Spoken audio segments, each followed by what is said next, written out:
Welcome back, my friends. Today we're going to be headed back into the depths of the Underhive of Necromunda, and we'll be painting this guy. He's a House Goliath gang leader.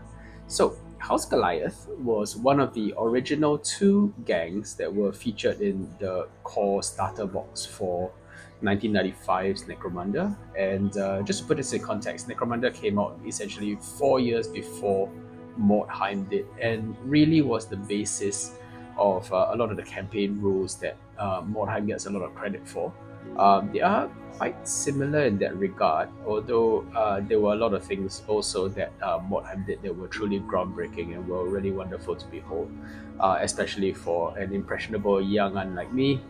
Necromunda, I think, still retained most of the fighting system from second edition 40k, so it was a little bit more, I guess, complicated.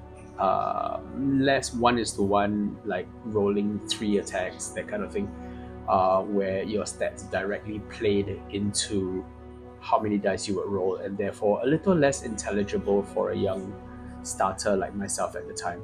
And because of this, I think I gravitated a lot more towards Mordheim a little bit later on. But Necromunda had such a unique, style of miniatures, and it was just really something that you never got to see that often within the many worlds of Games Workshop at that time. For starters, there were no Space Marines at all, so that already was quite unique. Space Marines were very dominant throughout most of the setting of 40k, and to sort of see a setting where Space Marines are not kind of ascendant, it's kind of cool. Instead, you had a whole bunch of different houses, each with unique characteristics, and they all had, specific quirks and styles of fighting. I guess the implication was that even though you had different bloodlines of gangers, there was very little intermingling due to rivalries and sort of primacy within different kinds of industry.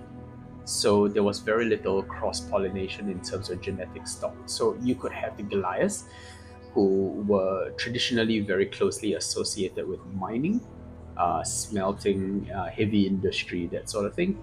And within this sort of milieu, you would have a real might makes right kind of society develop. And that was kind of cool. I really like the idea of how, what is the word? What is the phrase? There's a phrase from Dune talking about how the day. Oh, right. So there were two concepts. One of them is the concept of the how the day shapes the man, or the day shapes the flesh, and then the reverse concept of how the flesh shapes the day.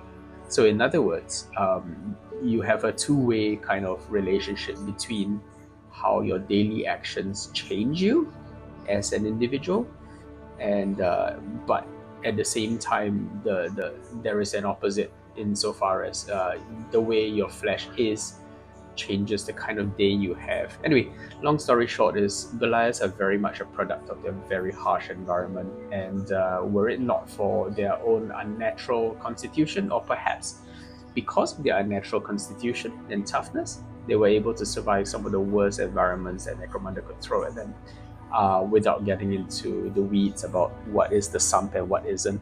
So you had slag pits, you had mineral deposits, just very, very toxic stuff.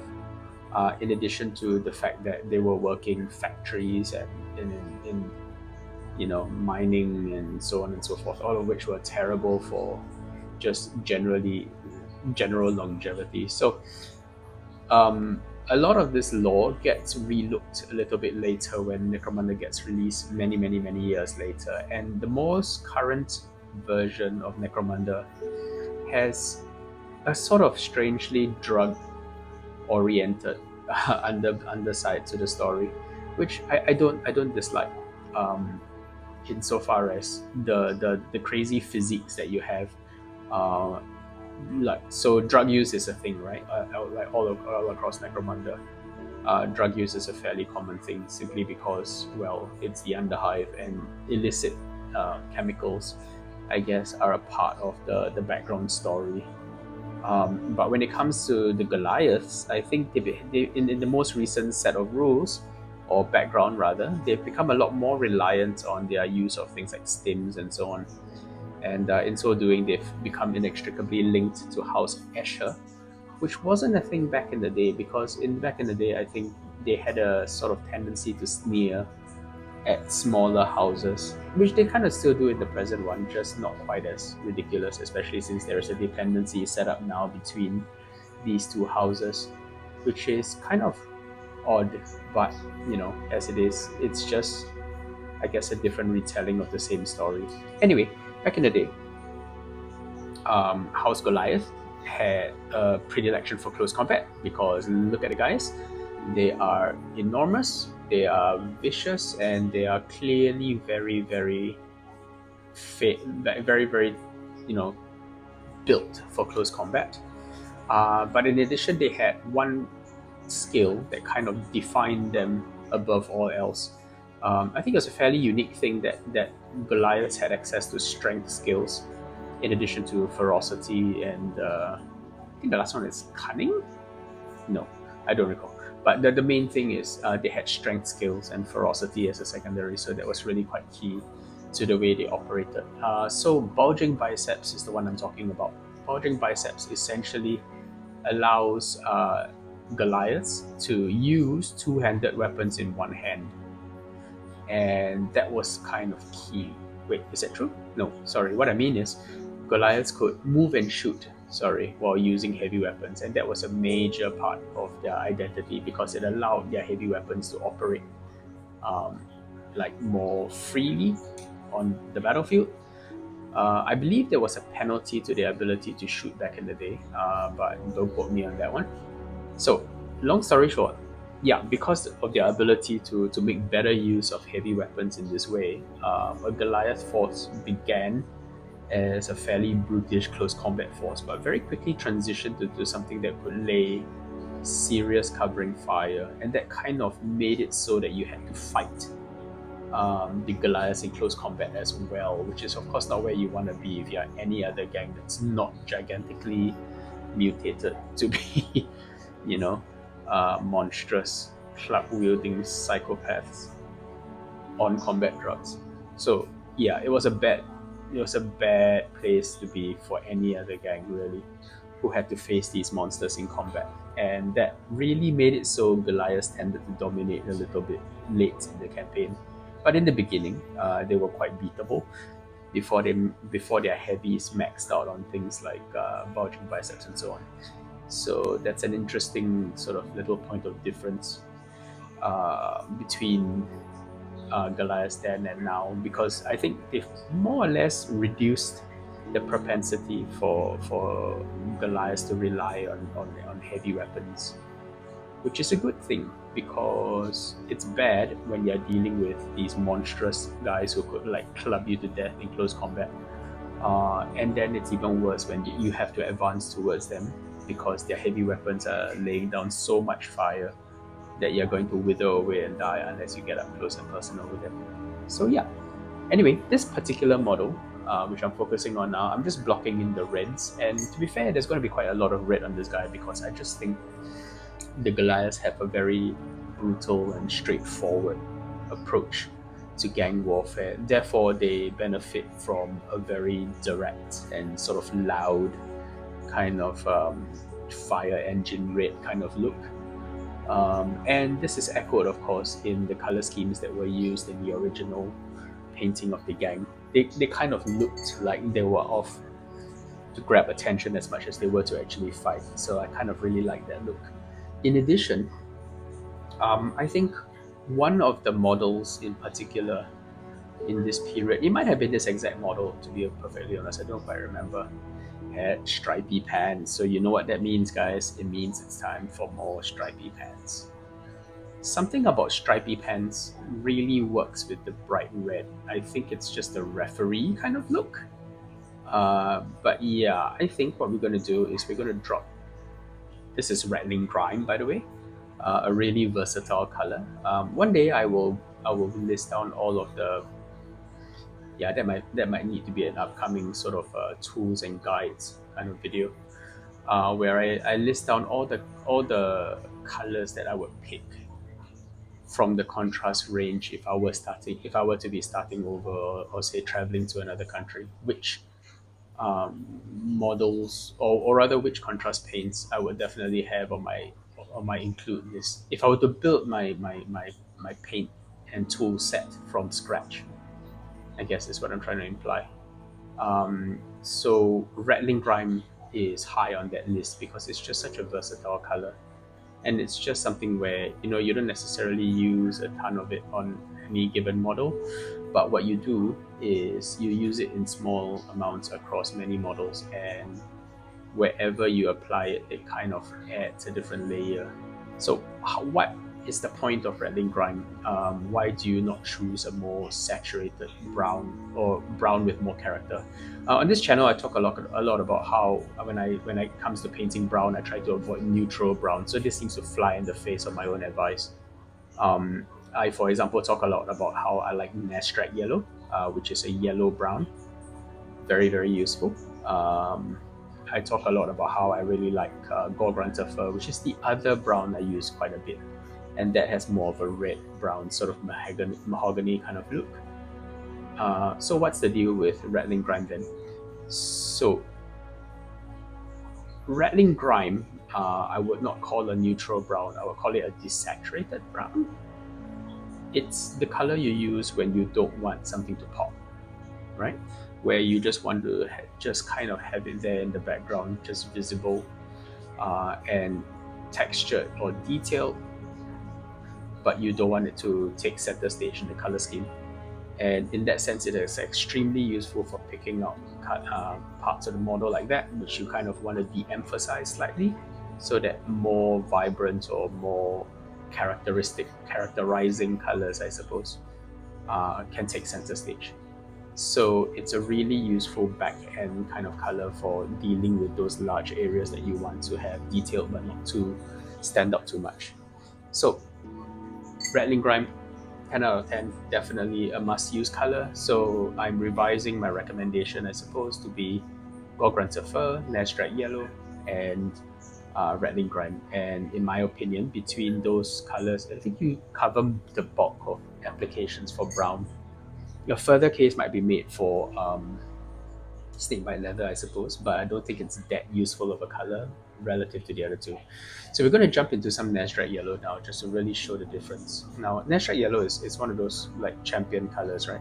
Because you can apply it heavy or you can apply it thin.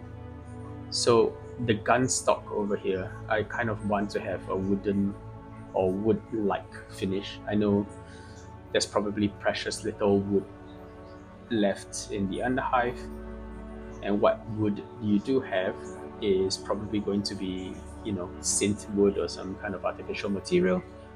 But let's just say this Goliath leader, and he is a leader, he is kind of a high status Goliath, has managed to liberate this for somebody else, and this grenade launcher has a wooden stock. So as you can see, if you want to achieve that kind of yellow sort of leather look, in my opinion, Nazdreg yellow is a more useful color, because applying it heavy allows you to get the depth of color that maybe snakebite leather doesn't give you. And visually, the separation in colors between Nazdreg yellow and most other browns is a lot more useful to play with. So I'm going to come back over this and like lay up a little bit more on that surface, but you sort of see where it's heading, that sort of yellowish brown, and that's really really useful. Now let's move on to his flesh.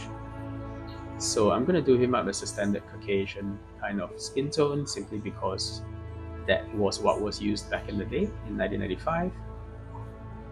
Goliaths are, I think they benefit from a kind of pale, like sallow, unhealthy skin tone, which is a nice way to contrast with their massive physiques, right? So physically they might look very healthy, but I really like the idea that they're kind of lacking sun exposure. In fact, in my opinion, all of Necromunda should be lacking sun exposure, simply because everybody lives, either down in the sump, or else they are in a place where you don't get a lot of natural sunlight. But then again, you wouldn't want natural Necromundan sunlight, because from what we understand, Necromunda's sun is a little bit hyperactive and could fry you to a crisp. So it seems that there is no tepid setting on Necromunda's sun. It's either you set to barbecue, or before basically the sun sets, and then it gets frigid and cold. Very much like Mercury when you think about it. But yeah, that is the model of an alien planet, I guess.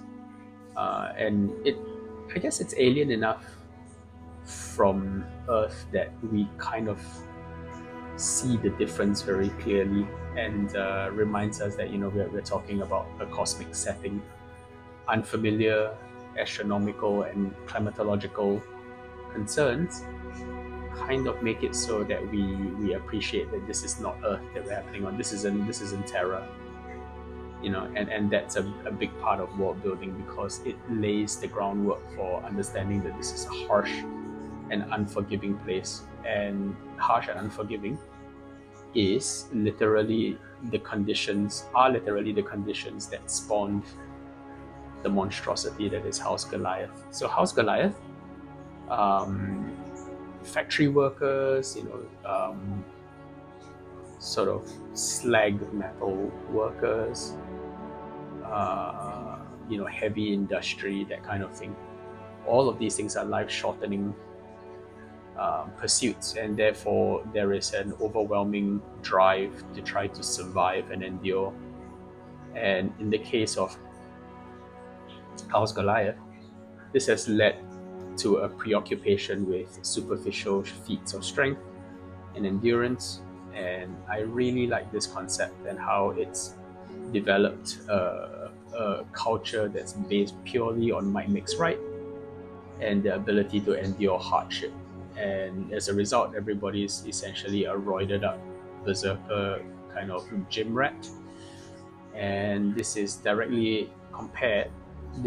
basically played in opposition to the other core gang that came in 1995 with the launch of the core box for Necromunda, which is the Orlocks. And the Orlocks they're all about family, right? They're like Fast and Furious in space, essentially. But the concept was a very, very different kind of movie star badass. Unless I'm mistaken, the writers for Necromunda directly reference the idea of Jean-Claude Van Damme style street fighters. And I guess the familial element really puts us in the mind of the mafia, like very Italian, kind of like a family above all kind of politics. So yeah, very, very different. You can sort of see the strengths of that society as well. And that's why at its core, Necromunda was a real clash of societies, and that's what really made it compelling. Because these houses were so different and so, yet so intertwined, but they all had the same core problem, which is that Necromunda is a beast of a place to try to survive together. And that really, that whole like setting made a lot of sense conceptually, I think. You can sort of see through the gameplay that a lot of Necromunda was pretty hard to survive, and that was part of the magic of the setting and the game. So yeah, absolutely great stuff. Necromunda was one of those games that really captured my imagination when I was a lot younger. Never really played a lot of it, because I think I was a little bit too young for it, to be perfectly honest. Didn't quite understand the rules and so on and so forth. But I could see the appeal of the setting, and really, really wanted to get back into it at some point. And when I did get back into it, well, I think Games Workshop had done, they did a decent job, I suppose, with the first few editions, but at some point, the sheer amount of releases and the sheer amount of complexity that they worked into the game maybe made it a little bit harder to enjoy for me. But if that's your thing, don't let me get in the way of your enjoyment. Cool. So we're going to jump into doing a similar sort of stripy zebra thing on this mohawk. I think the original mohawks for the 1996 release of the Goliath gang had this guy with, I believe he had like a lime green kind of mohawk, which is fine. It's just I really like the look of this black and white stripiness, especially when held in contrast to the bright red elsewhere. I think that really brings out a little bit of that sort of Mad Max kind of vibe. Very nice indeed. And yeah, that there is so much Mad Max in these models, right? Because the whole punk aesthetic, the whole like roided up berserker idea, just ideas which are clearly taken from Mad Max or inspired at least by Mad Max, which was great. Really, really enjoyed that as a concept. Which is why I think when they released the Ash Wastes sort of gang, as well as the setting for the games, it was kind of a nice idea. Except that we didn't really see vehicles become central to that style of game until much later. It was very much a Wild West kind of shooting setting. It felt so, at least, less so a Mad Max kind of setting, which was what I was hoping for. But more releases came, and we're still waiting on Deluxe this far out. But maybe one day they will finish what they started. One can hope. Yeah. So, Goliaths. I did get to play Goliaths during the recent re-release of Necromunda. I say recent, but it's actually been like almost 10 years now. But yeah, I did get to play Goliaths, and Goliaths are every bit as dominating as they appear to be. They are chunky boys, and just the huge stat lines that they receive for no apparent cost really made it so that they were really hard to deal with for a lot of gangs. I don't think they really needed the additional furnace plate or any of the other rules that made it so that they were just a little bit too dominating.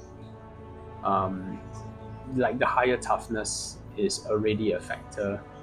The fact that they were, generally speaking, not terrible shots either, made it so that they could just soak the hits that other gangs dealt out.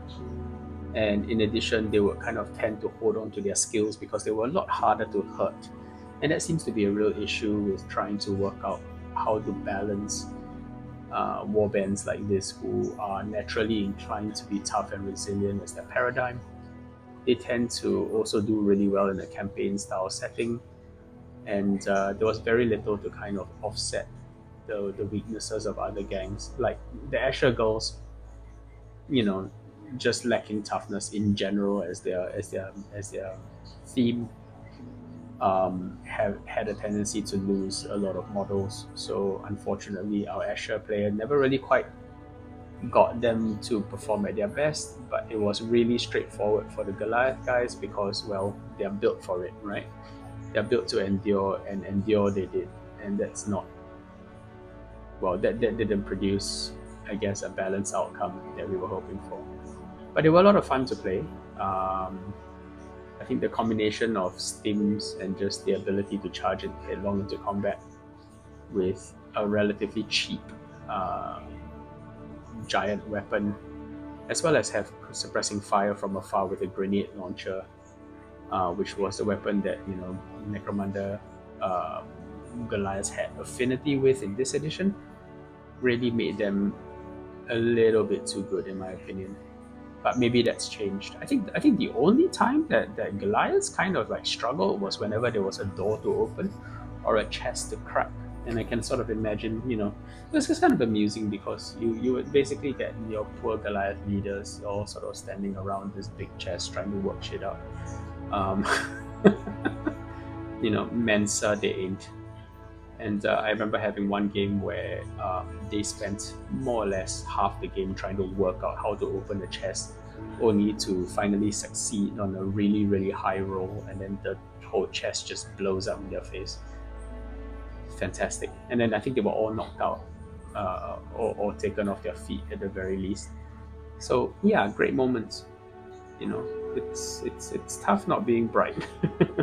But it turns out it's even tougher to not be strong. And that's kind of why, the Goliaths are, maybe if you're starting a Necromunda league, maybe if you've got new players who are a little bit unsure of the rules or who might need a little bit of a boost early on so that they can compete with some of the more challenging houses, maybe let them run the Goliaths because, goodness, these guys, they don't need a lot to get going. They're kind of effective out of the box already, and they were just really really good as a gang to start with. Yeah. So I mean, generally speaking, I kind of enjoyed the kind of decision making that was like a hallmark of early Necromunda. I think there was a intelligent use of resources to try to balance the different gangs.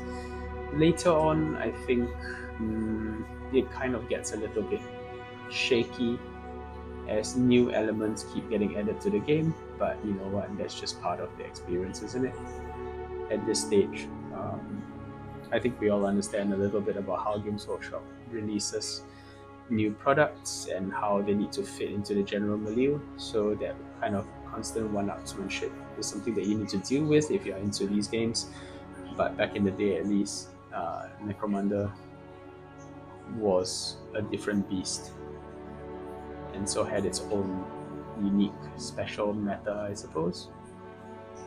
Cool. So I'm seeing this repeated use of this sigil on his shoulder pad as well as on his armor plates. It's essentially an orky symbol, isn't it? It's kind of like a human skull. Well, that's different, I suppose. The orky symbol, you could argue, was an orc skull. And it's kind of got a bionic jaw, which is just a nice image because he has much less the same kind of gear on his face as well. So I kind of like the idea of using silver for his lower jaw because that just replicates the sigil that he has on most of his shoulder pads. And that kind of gives him that cool sort of trap jaw sort of look. Very 1980s He-Man. And it's a look that really works well with the brutality of House Goliath. Very nice, very nice. He's also got more stats than I care to look at. But that's just how the punk aesthetic got expressed, I suppose. Bearing in mind that most of these were outlaws, criminals, sort of Underhive scum. That's very in keeping with the setting, and it's an important part of the world building. So the more desperate and the more sort of ragtag they look, or at least the more they look like they have no respect for law and order, the better. I think that's a big part of their appeal. So I'm going to try to figure out his teeth on this chainsword. Oh, and so that's another thing about Necromunda, right? Because back in the day, there was very much the idea that this is some. It's not a backwater planet, but we're talking about regular humans living in the Underhive, right? So these are a far cry from the Imperial Guard, let alone things like Space Marines and so on. So when you do see something recognizable or recognizably Space Marine like a chainsword, it really does demand that you take notice because military issue equipment is a very rare thing indeed in the world of Necromunda. So when you do see that this guy is armed with a chainsword, it's almost more of a status weapon, and that was just a really cool concept. Later on, you could actually get bolt weapons as well, but bolt weapons were the absolute pinnacle of technology. Yeah, so keeping that sort of proportionality of technology versus access was kind of a big part of Necromunda in this period. Later on, I think they kind of opened the floodgates by letting everyone have a plasma gun. But at this stage, at least, they were doing a good job at policing this relative sort of strength level. Okay, cool. So it's getting a bit messy, so I'm going to grab the hairdryer and give it a whiz, and then I'll jump back on it in a sec. Okay. We are back after our hairdryer session, and what I've also done while off camera was to clean up some of the areas that I missed. I did miss a section of red on the reverse of his boots. Didn't get that on camera, I'm afraid. But let's just move on from that point.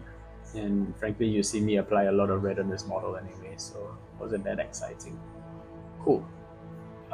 So we are giving the skin a little bit of a first highlight now. So this is a combination of Vallejo. Was it? No. It was AK Light Flesh, sorry, mixed into the original Guilliman Flesh and Seraphim Sepia mix. And I'm just dropping this over most of his major sort of fleshy elements.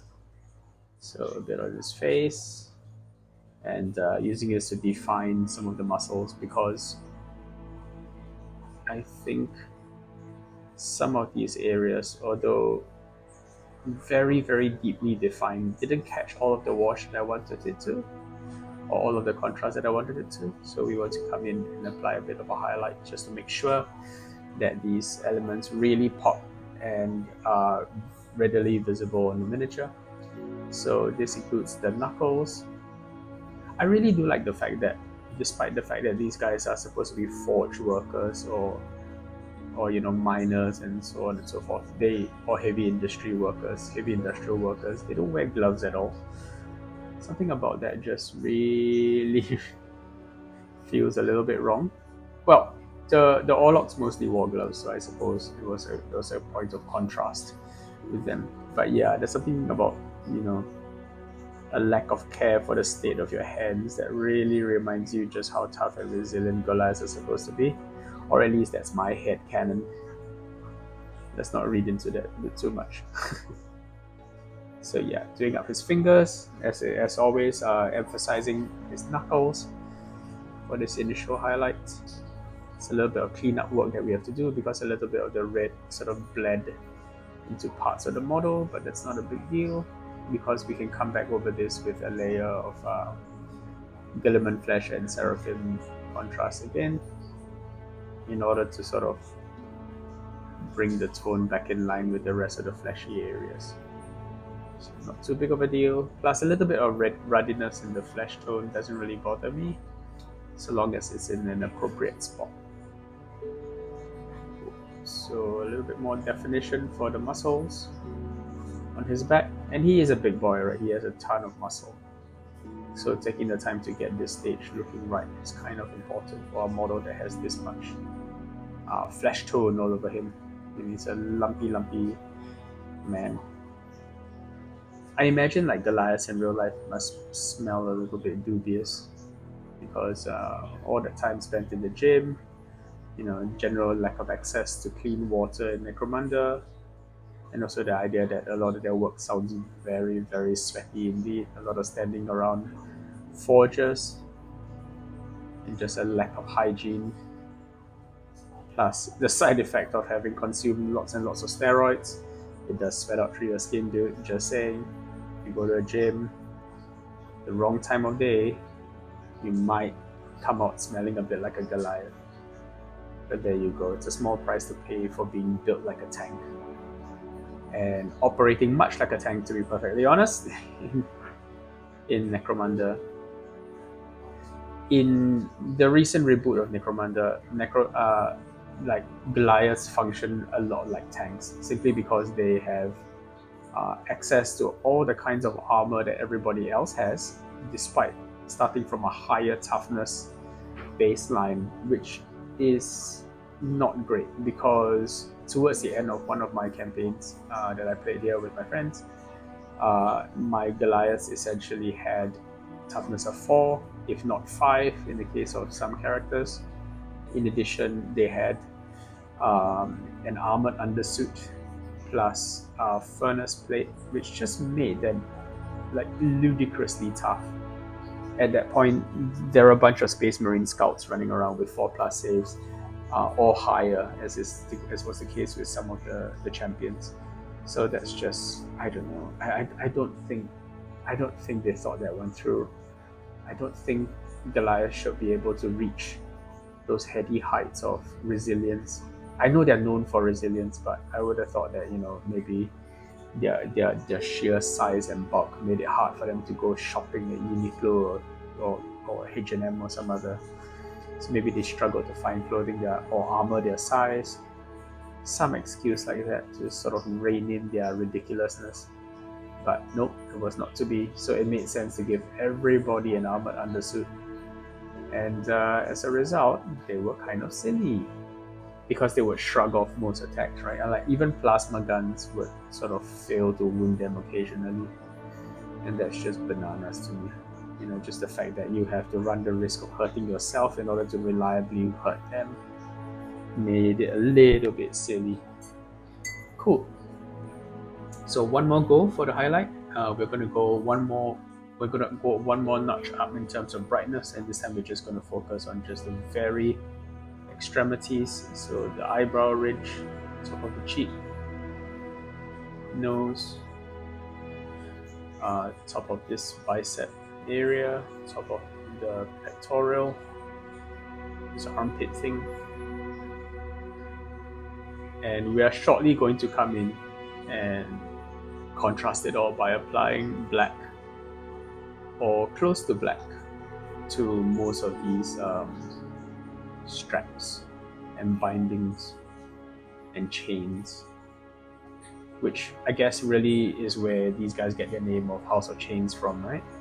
Because there is the whole might makes right hierarchy just simply implies that there is always someone who's a bigger shark than you. There's always a bigger dog, so to speak. So it makes sense that hierarchy is a thing. If everyone's superhero sized, everyone's, you know, a gigantic guy, then in the words of Syndrome, no one is. There's always a guy who's bigger than you. It's just a scary thought. One thing I did like about the new lore for the more recent iteration of Necromunda is the idea that somewhere within the hive, there are like Goliaths of massive proportion just walking around. You know, those who've basically taken gene splicing to their ultimate aim, but who have also essentially lost the capacity for sentient thought. Basically, giant meat monsters walking around, demanding endless food. Ugh. It's kind of like almost Ogre Kingdoms, like in that sense. Cool. So I think he's looking pretty good. It's time to come in with a little bit of Nuln Oil, and by a little I mean a lot, just to shade down most of these metal areas gradually. So a little bit of care has to be taken in the application of this color because there is a lot of detail that we don't want to cover up. So let's just be patient. And I don't think we're going to get this all in one coat. I think what we want to do is to apply it carefully, let it sit, and then maybe like attack it with a hairdryer, and then come back in again for a second coat. Just really to emphasize the shadows a little bit more where they matter without saturating the surface too much. A lot of applying contrast paint, shades, you know, washes, that sort of thing. So a lot of it is about managing the amount of liquid on the surface of the model. If you kind of let it get out of hand, let the model get too wet, I think the surface can just really start pooling and become really messy, and then you get colors bleeding into each other, and then you have a little bit of a micro disaster on your hands. A lot of this is about just applying it bit by bit, letting it dry, managing carefully the amount of liquid on the surface, as I mentioned, and then coming back in to clean up the aftermath if a disaster happens. But let's try to avoid that as best we can. So he's got a lot of metal, right? Like anything that isn't red essentially is going to be some form of metal, whether it's like copper or it's silver. This sigil, I think I will do half bone, half silver. I really don't want to add too much gold onto this model, simply because I think gangers aren't the richest, but a kind of coppery brown or bronze might work well as a foil for some of these areas to provide a bit of visual variation. So that might be in the works, but I haven't decided how I want to apply it, or indeed where to apply it. So let's just work our way through the Nuln Oil first to sort of see what the baseline for our metals looks like. Right now I'm kind of liking the look of this, but then again it's red. It's like deep red and metal. It's hard to go wrong. It was never going to look terrible. Yeah, just getting it around all of these nooks and crannies, around the top of his boots, making sure that that crevice between where his pants contacts his the top of his giant armored greaves, his boots, is properly edged in non oil, and around that lower trim where it meets the top of the boot as well. Just making sure that all of these areas get covered properly in non oil. At least one pass. Doesn't need to be perfect, but should at least have some color on it. And then making sure that, so managing that water layer on the surface to make sure that it doesn't turn into a swamp or a sump. There we go. It's a perfectly themed word for use. I actually didn't know what a sump was when I was doing Necromunda, because sumps, it turns out, a means of handling waste, right? It's kind of like a pre-sewer kind of situation. So I didn't actually know what that was when I was a kid growing up. So I always assumed it was a kind of swamp, kind of like a real like Lady of the Lake Bretonian kind of affair.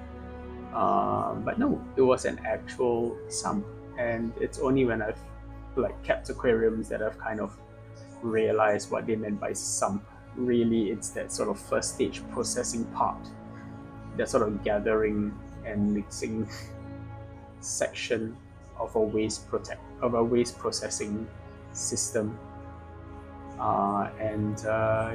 Then it sort of made a lot more sense to me, and also kind of simultaneously got a lot more gross, because the idea of all that fecal matter like swilling around, recycling itself and being turned into synth food. Good stuff. Yum, yum, yum, yum. Okay, cool. So I think he's looking pretty good. We need a bit more now oil, because believe it or not, we worked our way through that entire puddle. Now oil knows what's in store for it, and so it's hiding from me a little bit. Okay, cool. So let's drop that there. There is a bit of a system, in case you didn't notice, to the way I lay out my palettes. What I find is that it helps me to find the color that I need. Because contrast paint on the palette can all kind of look very similar. I mean, they look similar in the bottles, let alone on your wet palette, right? So it kind of makes sense to have a kind of a system, a layout. So if you've been watching me paint like for some time now, what you will notice is that, as I talk about it like it's not my first month on YouTube, right? Or second month on YouTube, as the case may be, depending on when you see this. But yeah.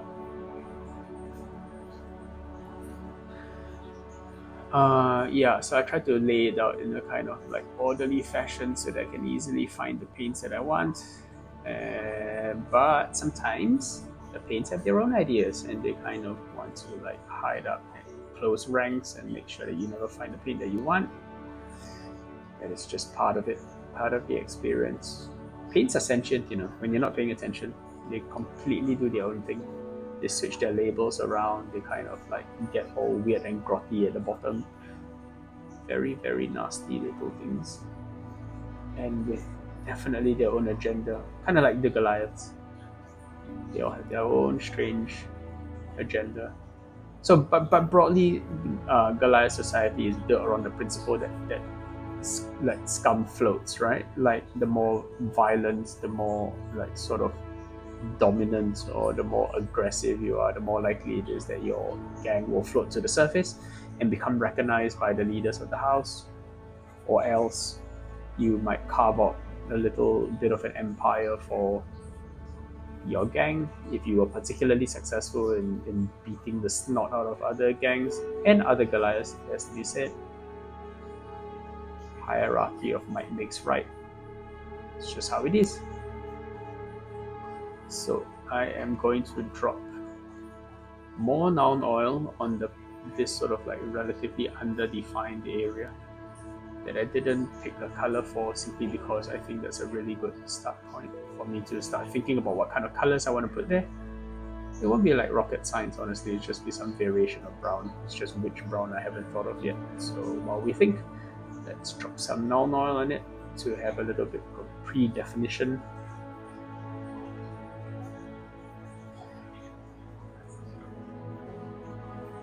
Now, the one area that I haven't kind of come into setup is still all the military issue equipment. So we talked a little bit about how Necromunda basically doesn't have a lot of military style equipment, right? Like a bolter is really rare and really powerful. Like, you know, things like a chainsaw is pretty unusual. And when you look at this, it's kind of an unfamiliar pattern from your standard issue Space Marine chainsaw. So that's kind of nice.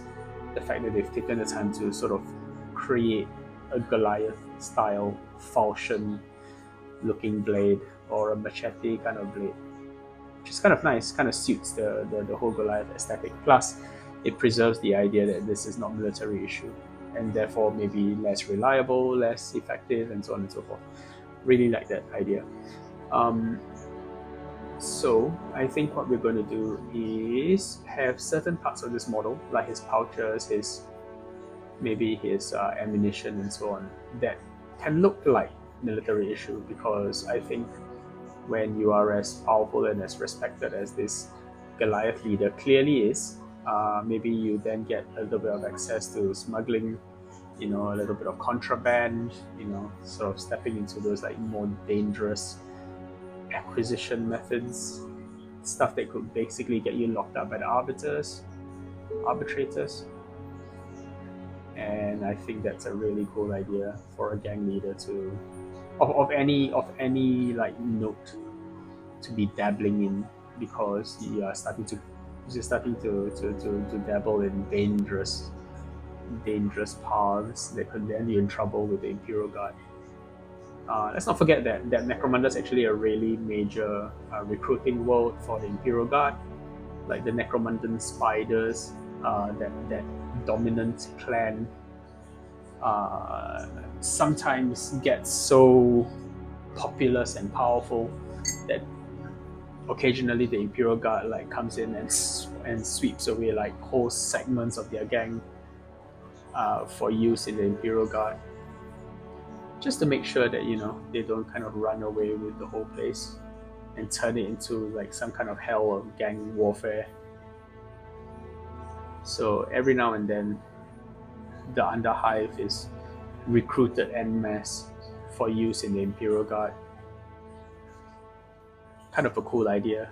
The Necromundan Spiders, of course, are that Imperial Guard regiment that has clearly gang origins, including their facial tattoos. Very, very distinct.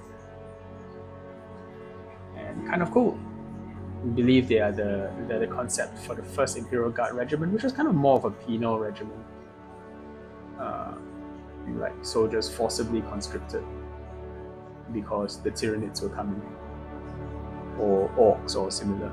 Yeah, cool. So he's got a grenade over here, as well as some bizarre device, some kind of a thinking machine, kind of cute and cyclopean. I'm trying to get all around the little nooks and crannies of this funny little device, then maybe pick out some areas later in silver, as well as this grenade. Hopefully paint doesn't run too much.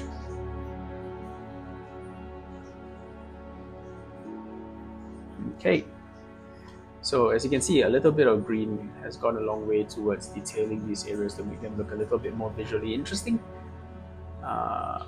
Yeah, as well as conceptually interesting as part of extending that world building, that idea that Necromunda is important, but we are in the Underhive where basically smuggling is rife. So painting some of his equipment in this green color implies that some heavy-duty smuggling has been going on to sneak military issue weapons and equipment into the Underhive. And let's face it, this is 40k. This is the kind of thing that's liable to get you like exterminatus into oblivion should you be caught. Cool, let's move on to applying a little bit more rattling grime onto his boots. His heavy chemical boots. And you can sort of see what a lovely color rattling grime is actually. Yeah. And I can't believe I just said the sentence, what a lovely color rattling grime is. It's kind of, I guess, a dirty, desaturated brown. Really good for filling in areas, like I mentioned earlier. And yeah, lovely color. I stand by my choice. So you can go thick with rattling grime. It tends to settle really well as well, and gives you the highs and lows that you really want to have. And then the next thing you want to do is to come back in with some skeleton horde, which I believe is this puddle. And skeleton horde goes over the skull in the front, reminding us that there is some human underneath all this bulk. There is a skull. It's not just a giant meat man. Although you could definitely be excused for thinking that, looking at this guy. Okay, so that's it for that. And then come in with a little bit of off-white to clean up this leg strap. In case you were wondering why this line on his leg was a little bit wonky, it's because he's got a leg pouch. Is that the correct term? Leg pouch? It's kind of like a fanny pack that he wears around his thigh. I don't even think that will work in real life. Like, how on earth do you get it to stay up? I guess when your thighs are as big around as the waist of another person, maybe that's how it works. But it's a strange idea because you're kind of putting it around the widest point of this big man's leg. I don't know. Maybe that's overthinking it a little bit. But there you go. Okay. So that's setting up for more of that green. And I think maybe it's time to come in and do a little bit of a highlight on the red. So I've got clear orange from Vallejo. And what we want to do is to very carefully put a bit of an edge up here.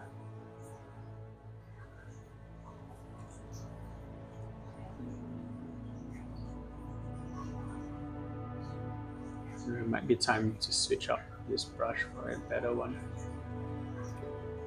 Starting to get a little bit chewed up. Yeah, let's do that.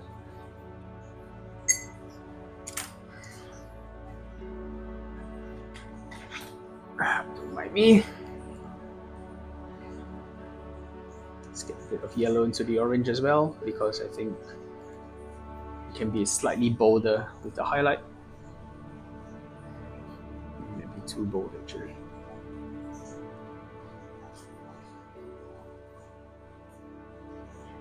Something like that. Yeah, I think that looks alright.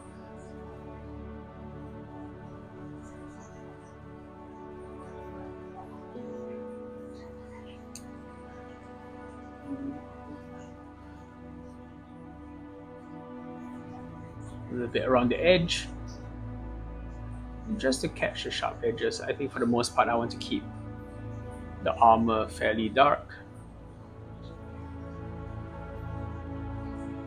but just to catch a little bit of the edges to give them a bit of a lift.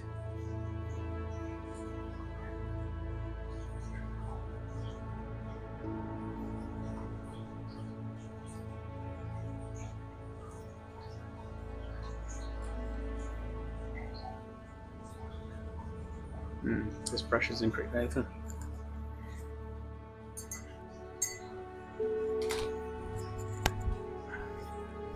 Pardon, we have returned.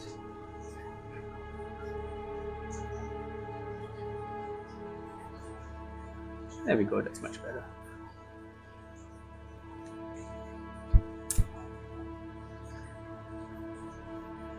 So when it comes to brushes, I don't believe in like using the highest quality of brush. I consider I would rather use brushes that I can readily replace without getting too hung up on the cost. So I prefer to use synthetic paintbrushes. Synthetic paintbrushes. Plus, it also means that I don't get to I get to go to sleep at night without worrying about having killed many marmots. Or what are they called? Those little furry dudes. Right, sable. That's right. Yeah, little furry sable beasts.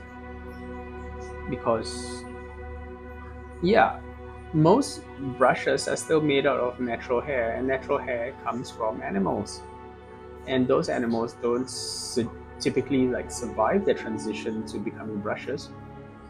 So I would rather stick with nylon if you don't mind.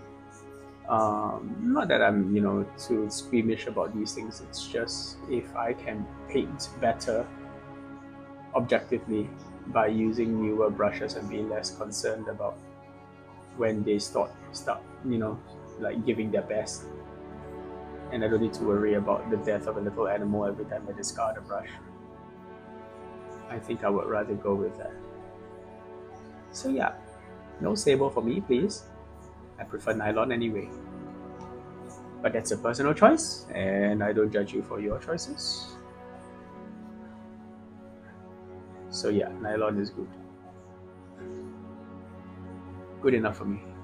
But it does mean that I have to replace my brushes quite regularly. So as you see, just now, I think my brush was starting to give me trouble. And on this channel, we don't hide our mistakes. We just show everything. And that sometimes means that you get to see weird things like that. It's just part and parcel of the process. And maybe it might remind you that perhaps part of the reason why you're not, achieving the results that you want on the model that you're painting right now, perhaps on some level, might be because your brush needs a change, and that's it. And then once you change your brush, you could get back to where you were before, turning out the high quality work that you are so clearly capable of doing. Sometimes it's not you, sometimes it's just the brush. That's just how it is sometimes. And that's okay. Just be mindful of it. Of the state of your brush, that is. I mean, when you think about it, a brush is like if you can't draw well with a wonky pen or pencil, right? So you can't paint straight lines, like clean lines, with a wonky brush. Simple as that. So it shouldn't be too like complicated. And if you have the idea that you can never like chuck a brush because it's too expensive to chuck, or or you get all upset because you managed to get super glue into your prized expensive brush, then the question is, did you need an expensive brush in the first place? I would argue no. I would argue that it makes more sense to use a brush that you are willing to replace regularly. And I think many things in life are like that. Like mattresses, for example. Change your mattress. Buy a new mattress as often as you can, before you do yourself an injury lying on it. Just FYI, public service announcement from Kenneth today. Check your bed, make sure it doesn't give you a backache. Sorry guys, this is just the kind of rambling that we get into late into the video, because this guy has proven to be an absolute bottomless black hole of detail. And I'm still trying to find all the bits that I need to cover in green. So pardon the extra rambliness. I promise as soon as something worth mentioning happens, I will bring it up. But otherwise, I hope your own projects are going on just nice and smoothly, and are not proving to be horrible detailed black holes like this guy is. I mean, to be fair, he is a gang leader, so he is well within his rights to be very heavily detailed. To be honest, you were only ever going to have like one of this guy, right? Ever, because thank goodness there was only ever one Goliath leader, a gang. So Your opponents didn't have to deal with multiple like muscle-bound psychopaths running around with grenade launchers and chainswords. They could spend their time fighting the legions of less heavily armed but equally dangerous bunch of psychopaths and muscle-bound meatheads. But that's what happens when you come up against a Goliath. At which point you have to ask yourself, why aren't you just playing Goliath so that you don't need to face this crap? But yeah, cool. So a bit of silver just to do a bit of touch up around some of these bits.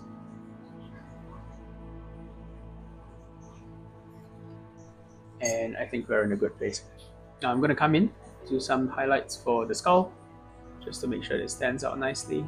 And I get a special kick, as always, out of cleaning up some of these areas with highlights. It's always that whole two birds with one stone kind of feeling. When you use a highlight color to basically touch up a mistake, it feels particularly good because you are in fact saving a step.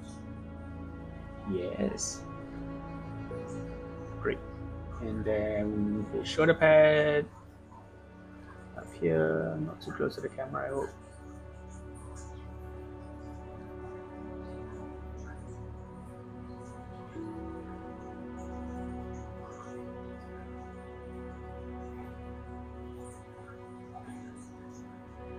There we go. Knee pads. These are smaller, so maybe don't require quite so much detail.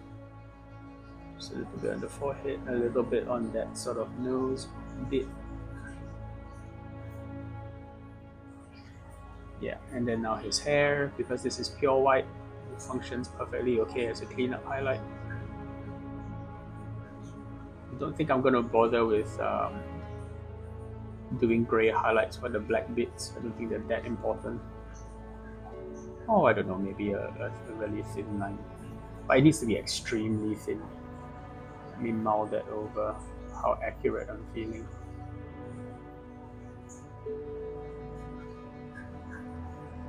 Maybe just...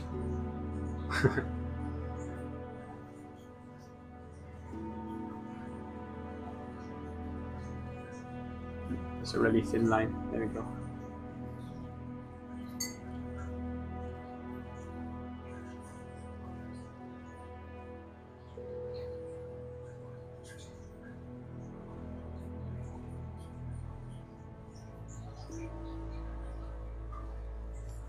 Cool.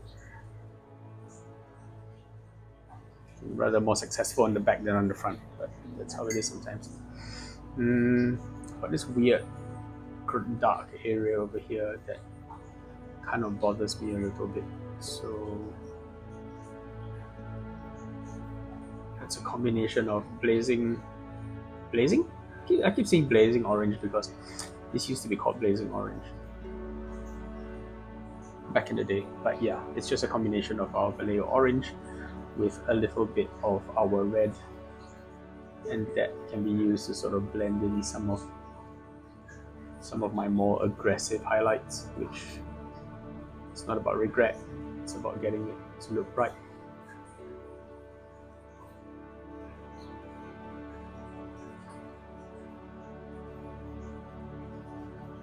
Bit of a cleanup around the edge to make sure that it looks nice and defined.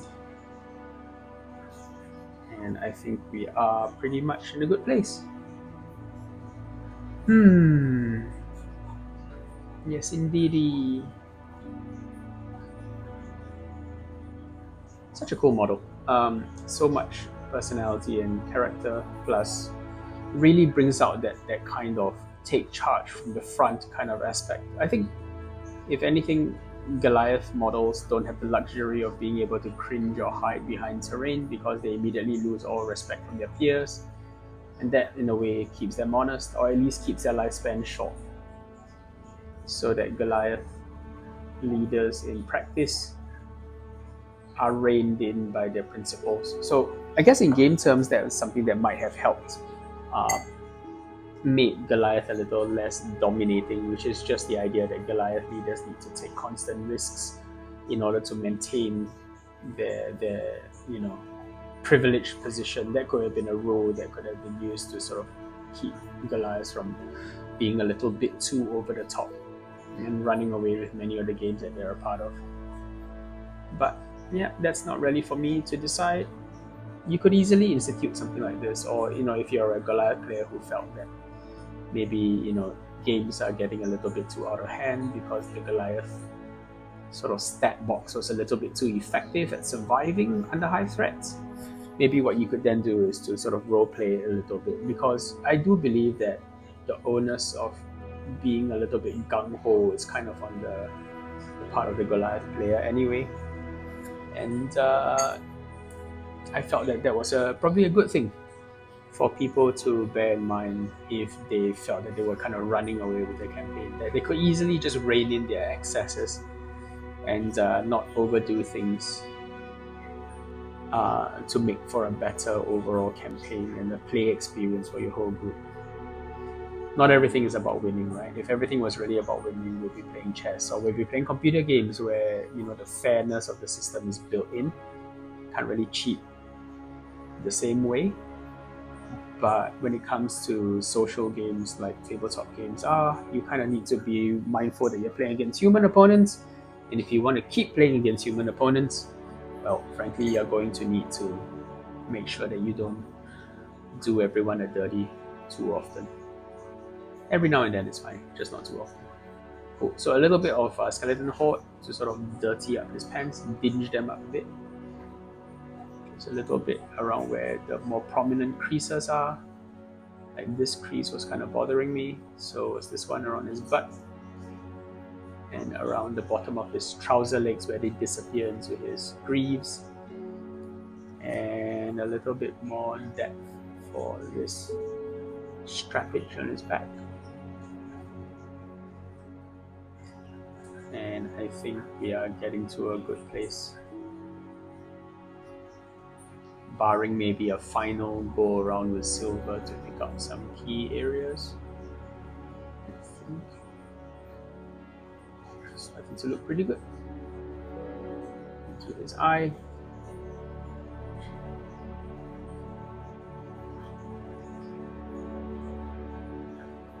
Doing eyes on camera, man, such a tough time. That's so important. No.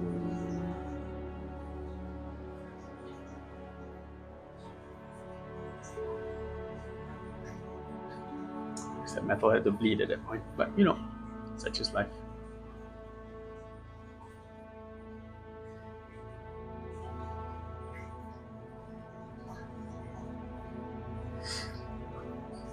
So we are rapidly nearing the final stages. This Goliath leader, enough for tabletop standard anyway, and I think he looks pretty good.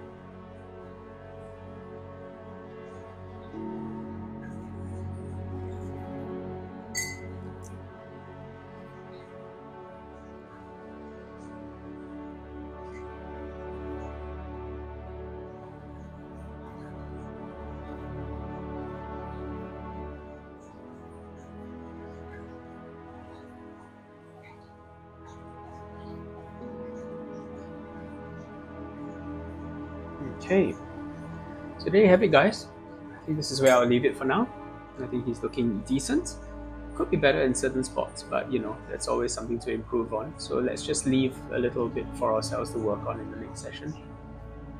If there is a second section for this guy, maybe. I think he's looking decent for an hour's work or so. And I'll see you guys in the next one as I continue cleaning him up. Alright guys, cheers, have a good one. Hope you enjoyed watching. Bye bye. Cheers.